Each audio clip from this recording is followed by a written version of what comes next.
ಎಲ್ಲರಿಗೂ ನಮಸ್ಕಾರ.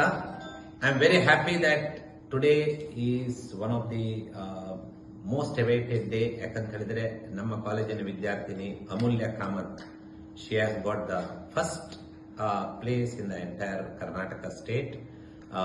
ನಮ್ಮ ವಿಜ್ಞಾನ ವಿಭಾಗದಲ್ಲಿ she has scored 599 out of 600 and all 100 out of 100 except in English she scored 99, 599.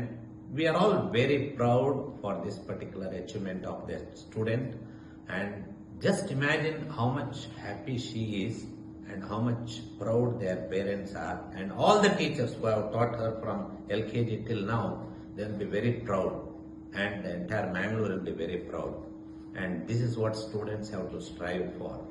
I am very happy. Congratulations to her. And Shrama eva jayate.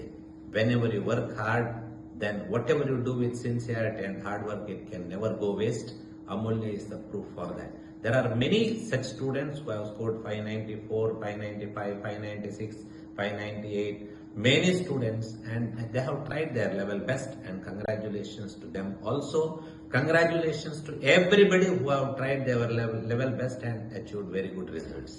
Wish you all the best, and a lot of competitive exams ahead, and you prepare well for that, and you excel in that also. Congratulations again. Thank you very much.